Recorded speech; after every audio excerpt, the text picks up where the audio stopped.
Всем привет, мои дорогие! С вами Яна Сисрутен, и сегодня я попробую записать новый жанр на своем канале, а именно уроки по анимации пони в ASP.13.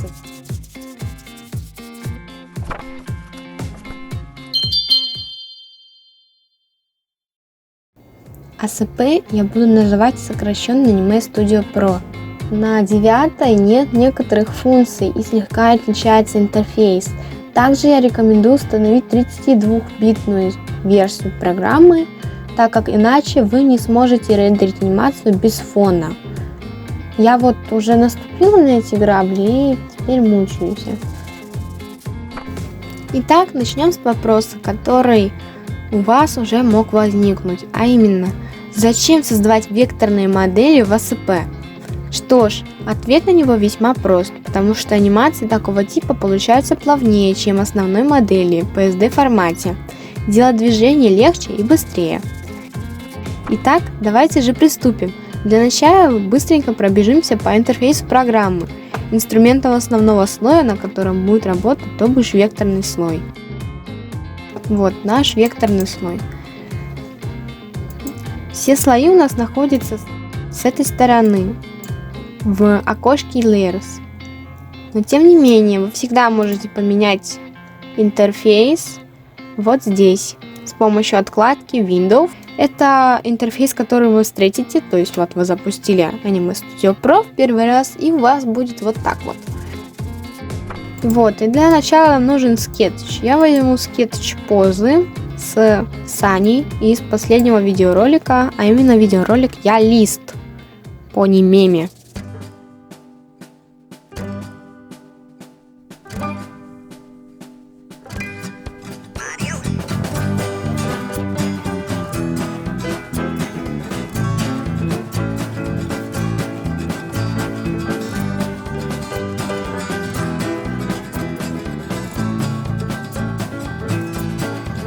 Мы поместаем этот под слой с вектором и выбираем инструмент Add Point или добавить точку. Но если у вас есть графический планшет, который хорошо реагирует, у меня вот нет такого, и мне неудобно то, как это ложится линии в Anime Studio, поэтому я буду использовать инструмент добавить точку. Итак, далее давайте еще рассмотрим откладку стиль, стайл, какие у нас что тут да как. У нас здесь есть fill, это как бы заливка у нас, строк это контур, это у нас ширина контура, есть эффекты, brush это форма кисточки, можно также установить на Anime Studio. Но они работают только по контуру, так что рисовать тут, как в том же Сай, у вас не получится. И у нас есть еще разные цветы палитры. Допустим, у нас есть голубые цвета, коричневые, лицо тут есть, кожа.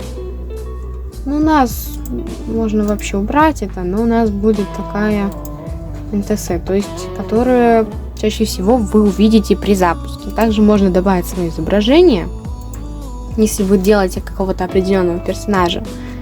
Я буду использовать на этой модели, это у нас будет ляжка.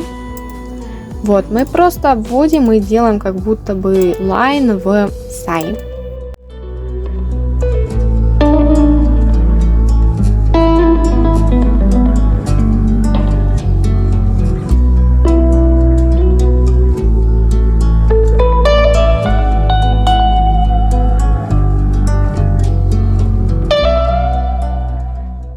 Ну а мы пока что сделали ляшечку. Мы, наверное, сразу назовем ее и добавим либо групповой слой, папка, и конвертируем его в слой с костями, либо мы просто добавим слой с костями, логично. Вот, мы сразу ее добавили. Давайте назовем Поняша и создадим еще всю остальную модель. Я не буду, наверное, даже этот круг создавать, потому что это сложно, а нам нужно объяснить просто основы.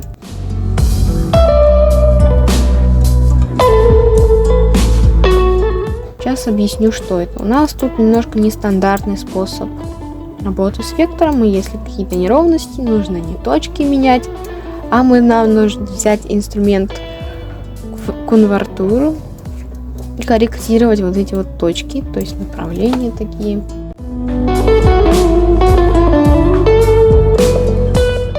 И вот здесь нам нужно убрать контур. Вот так.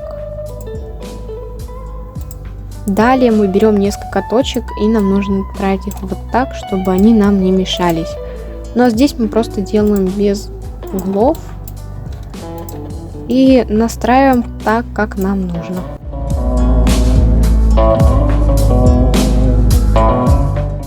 Чтобы было легче работать с копытами, я рекомендую их разделить вместе сустава.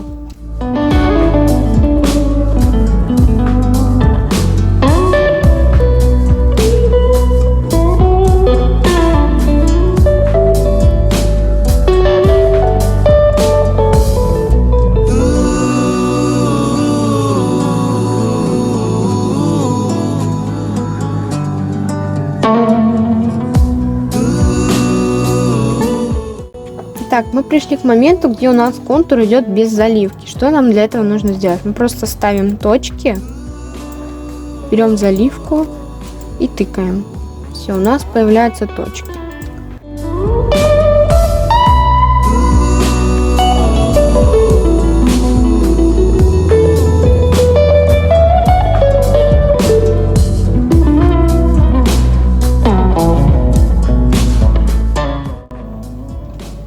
Итак, вот у нас в принципе уже почти готова вся модель. И давайте перенесем крестовину по центру. Зачем это нам нужно? Чтобы, когда мы брали инструмент переноса слоя и кости у нас правильно двигали модель, чтобы мы могли просто взять и повернуть. Смотрите, то есть если мы возьмем, допустим, вот это копыто у нас как бы только вот здесь работает, а крестовина здесь. И у нас двигается, если мы повернем, то у нас двигается неправильно. Нам нужно, чтобы двигалось только наше копыто, ничего кроме. И мы расставляем крестовину везде. Это очень важно, я повторяю, крестовины это важно. У вас могут сломаться кости на модели, если вы не будете ставить крестовину.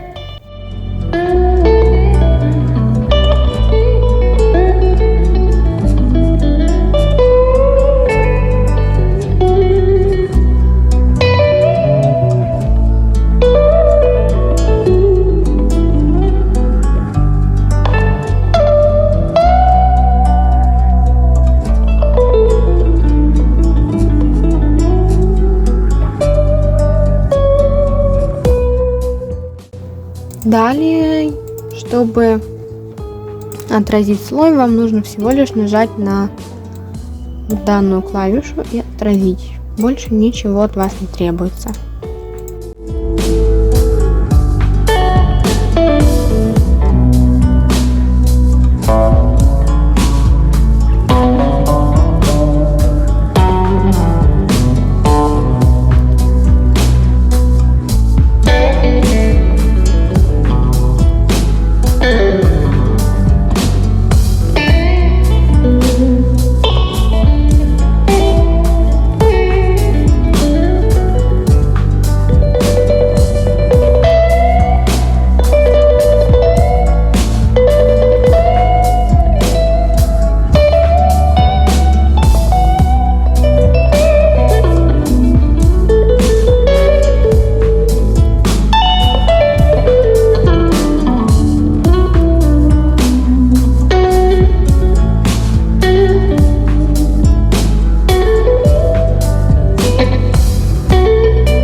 Чтобы увидеть, как у вас смотрится персонаж при рендере будет, вам нужно просто нажать комбинацию клавиш Ctrl плюс R.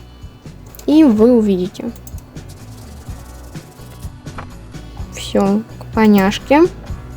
Мы на кости создадим кость поворота, кость тела, головы. И не будем забывать о отношении костей друг к другу. Итак, вот наше соотношение с костями. Вот мы, допустим, нужно делать копыта, когда выбрана кость тела.